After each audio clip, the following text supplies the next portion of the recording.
So I was talking about American Ultra, and this is just exactly the kind of movie that comes out in late August. If you know how the calendar of movies goes, it's like usually it's the same as happens in January, when it becomes a dumping ground for all the movies that weren't good enough to come out in the Christmas season. August is the dumping ground for, late August I should say, is the dumping ground for movies that weren't good enough to come out earlier in the summer. But I think American Ultra will end my summer. I don't, I think it always ends on a bad note. This one, I really, really hated this movie. I really hated it. If it were just bad, I could throw it. I could easily just dismiss it. But it just was so frustrating. The cast is really good. I really like Jesse Eisenberg. I really like. I generally don't care much for Kristen Stewart, but she was really good here. The comedy relief is provided by John Leguizamo, who plays a guy named Rose, whose performance in this movie is very, very brief. There's a lot of this movie that comes that I felt like I was watching an edited version of this. It's 95 minutes, but it feels like it should have been longer, because there are characters who come in and their part ends abruptly.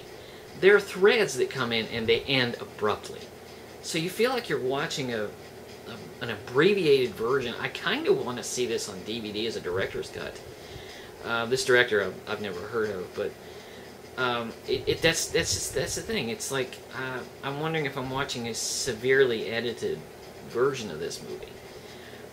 The movie doesn't feel like a studio mandate, but the spy plot does feel like a studio mandate. It feels like it was just kind of glommed on to whatever was what was a kind of a beautiful script, which was the love story. I thought that Jesse Eisenberg and Kristen Stewart had a lot of chemistry together, and I really hated that the movie spoiled that relationship on a routine plot. I'm rambling now, and I realize that. So let's get to trailers. I saw some good ones, some that were baffling. The first one I saw was the trailer for Deadpool, which I'm looking forward to. After having my brain bludgeoned by Fantastic Four, I'm really looking for something fun. This should have been the kind of fun that Fantastic Four was. Fantastic Four should have been as much fun as this trailer was. I'm really looking forward to it, even though I'm not the biggest Ryan Reynolds fan in the world. I'm looking forward to it. I really am. I'm looking forward to redeeming the way they treated the character in the Wolverine movie, which for some reason you've got the merc with the mouth, and the first thing they did was sew his mouth shut. I don't understand that, but okay. Next trailer. There are 6 of these, 7 of these, I should say. Was a strange movie called The Scout's Guide to the Zombie Apocalypse, which I'm tired of zombie movies, but this was in actually 2 parts. One, it's a 30-second trailer, and then there's a second one later on. This one, it's a comedy about scouts dealing with the zombie apocalypse. And the first trailer I saw for it dealt with it's like set up. It's like how to deal with wildlife, and you see them being attacked by zombie cats, and it looked like fun. The third trailer was Sisters. This is the Amy Poehler and Tina Fey movie, where they play sisters who are partying, and they're the house that they grew up in is about to be sold, so they're partying, and it's the standard thing. It's kind of like a Seth Rogen comedy with the ladies instead of the guys. I like these 2 women. I really want this to work. I want it to work because I was so disappointed in Baby Mama, the first movie they made together.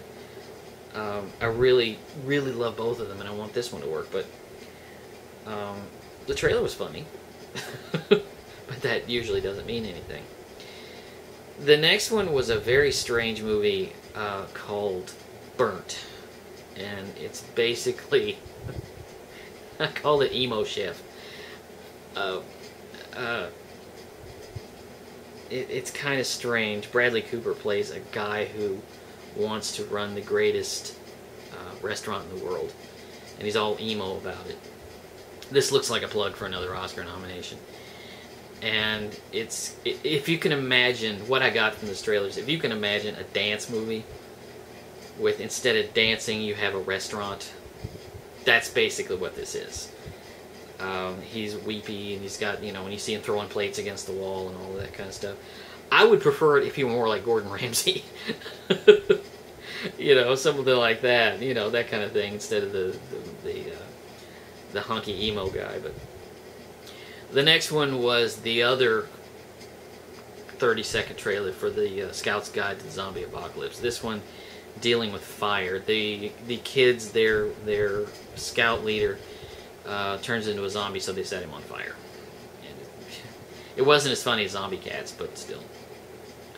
The next one was Mockingjay, which this is the only one of the Hunger Games books I didn't read, and that was on recommendation.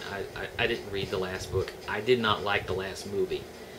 I thought it was dreary and gray and depressing, and I don't see how this one's going to be any different. But I mean, I have to see it. You know, it's sort of a thing. The last one is a movie that I got that I've just now learned the title, how to pronounce the title. It's called Cesario, which is Mexican for Hitman. And it's got Emily Blunt and Benicio del Toro, and they play government agents who get involved in a drug war down in Mexico. The trailer looks really, really good. I'm really looking forward to that.